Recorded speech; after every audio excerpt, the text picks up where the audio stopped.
Ça fait déjà plus d'une décennie que les films de super-héros dominent le box-office, et c'est pas près d'être terminé.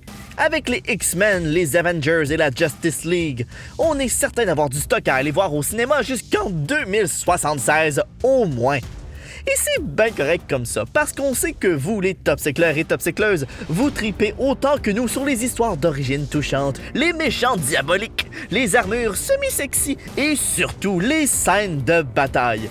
Et comme des combats, c'est toujours plus intéressant quand c'est parsemé de pouvoirs spéciaux et de gadgets ultra futuristes, on vous a donc préparé un Topsicle des 11 meilleures batailles de super-héros, Marvel et DC confondus. On fait pas de discrimination ici. Et attention, il y a un bouclier caché quelque part.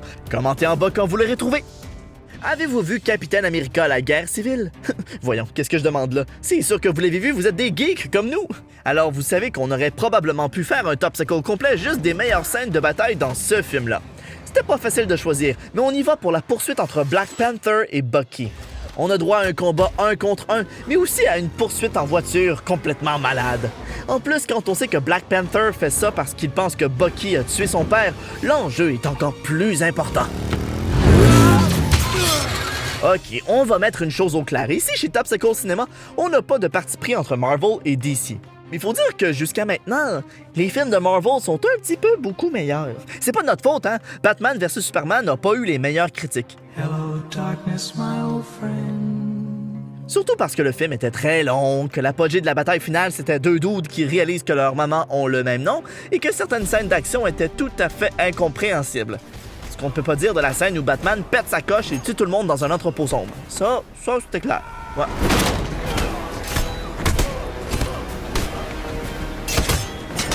Revisitons nos classiques un peu et retournons dans le temps jusqu'en 2004, l'année de sortie de Spider-Man 2. Probablement le meilleur de la série. Les effets spéciaux sont même meilleurs que des films produits 13 ans plus tard. Ouais, je te regarde des 4 fantastiques. Blah. Pour en revenir à Spider-Man 2, nous, c'est la bataille sur le train entre Spider-Man et Dr. Octopus qui nous fait capoter. Et ce qu'on aime, c'est qu'elle reste simple. Pas d'armée de robots ou d'extraterrestres, juste deux gars qui essaient de régler leur compte, à coups de tentacules et de toiles d'araignée, comme tout le monde. Est-ce qu'on a le droit de triper sur une scène d'action juste parce qu'on la trouve belle? Moi, je dis que oui. Dans la scène d'ouverture du deuxième Avengers, l'ère d'Ultron, on se retrouve dans une forêt enneigée alors que nos héros préférés se battent contre des agents de Hydra. On l'aime parce qu'elle est visuellement cool, que chaque héros a son petit moment de gloire et parce qu'elle a ce visuel trop parfait. Oh, c'est hot! Pas de gros mots! Oups! Désolé, capitaine. Après une grosse scène de même, ça peut peut-être faire du bien de se retourner vers quelque chose de plus petit. Mais genre, littéralement plus petit. Et qui est le plus petit super-héros? Ant-Man, bien sûr, l'homme-fourmi. Et c'est pour son petit format qu'on l'aime tant. C'était tellement rafraîchissant en 2015 de voir une scène d'action mini-format, remplie d'humour, dans laquelle la planète ne risque pas d'exploser à tout moment. Dans cette bataille, la plus grosse chose qui risque d'exploser, c'est Thomas le Train qui fait un caméo. Trêve de plaisanterie, soyons sérieux là, au moins 30 secondes, aussi sérieux que Batman. L'homme chauve-souris a été interprété par plusieurs acteurs différents, de toutes sortes de manières, mais c'est certainement la trilogie de Christopher Nolan qui nous a le plus marqué. On a eu droit à une version assez sombre de Batman et des batailles assez intenses, merci. Mais c'est dans le troisième et dernier chapitre qu'on a choisi notre bataille, alors que Batman affronte le gros Bane devant une tonne de figurants qui sont presque tout aussi intéressants que la vraie bataille. Fait que moi, je vais regarder les figurants. Mais vous, regardez là la bataille, hein? Elle vaut vraiment la peine. Hein, regarde en arrière. Les Gardiens de la Galaxie, c'est genre le cousin bizarre des Avengers. C'est le cousin qui vient de sortir de prison puis qui gâche le party de famille en faisant des signes impolis à ma tante Ginette. C'est peut-être ce qui fait leur succès, parce que c'est leur je m'en foutisme qui les aide à trouver des solutions créatives à leurs problèmes. Genre s'évader d'une prison en utilisant un badge de sécurité, une prothèse de jambe et une batterie. Le pire, c'est qu'ils réussissent. Et en fait, même pas besoin de la jambe quand on y pense. Ta jambe. C'était une blague, la prothèse. J'ai seulement besoin de ces deux trucs. Quoi? Ouais, et j'avais envie de m'amuser, c'était drôle alors? Qu'est-ce qu'il a fait après? Il sautillait comme un lapin? Il a fallu que je lui donne 30 000 unités. Qu'est-ce qui est encore mieux qu'un mutant ultra puissant avec un squelette de métal qui se régénère?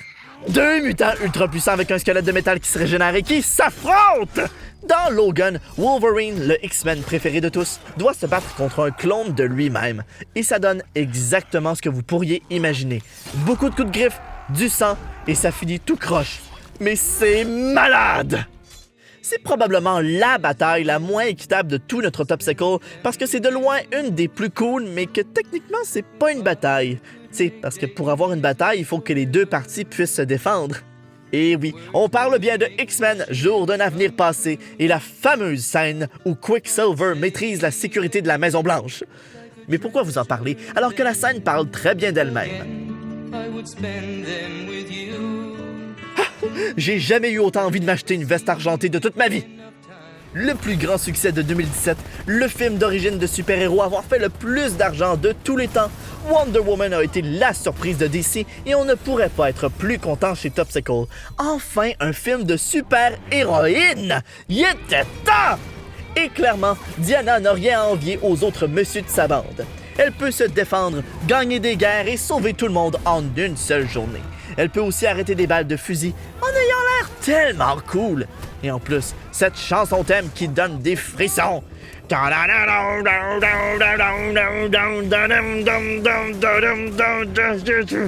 Bon, elle chante pas aussi bien, là, mais vous comprenez, là. Cette scène est parfaite. On arrive à la fin du Topsicle, la fameuse première position. La scène est mieux d'être bonne. Et bonne nouvelle, elle est plus que ça. Elle est malade! Mesdames et messieurs, les retrouvailles de Capitaine America et Bucky dans Le Soldat de l'hiver. On capote! Premièrement, on voit Black Widow plus que 2 secondes, ce qui est toujours le fun. Deuxièmement, c'est la scène où on réalise que Cap est cool. Et troisièmement, on rencontre un méchant mystérieux avec un bras de métal et un beau regard ténébreux. Eh bien, coup de théâtre! Le méchant est en fait le meilleur ami de Capitaine qu'on croyait mort. Mais lui ne se souvient de rien. Bucky? C'est qui ça, Bucky? Tu parles d'un revirement de situation, toi! Dans tous les cas, la bataille entre Cap, Falcon, Black Widow et le Soldat de l'hiver est l'une des meilleures jamais vues, avec des effets spéciaux invisibles et des acteurs qui clairement font la majorité de leur cascade eux-mêmes. Bravo! Bon, je gage qu'on a oublié votre scène préférée. Vous criez devant votre ordi parce que la bataille de New York des Avengers est pas là. Dites-nous tout ça en commentaire et aussi si vous avez trouvé le bouclier. Abonnez-vous si c'est pas déjà fait, partagez avec vos amis et à la semaine prochaine. En attendant, je vais aller continuer de lire ma fanfiction de Bucky et Steve. Le grand soldat musclé se blottit contre ce bras métallique qui l'avait autrefois attaqué. Il avait maintenant envie de... Excusez, j'aimerais avoir un petit peu d'intimité. Merci, bye.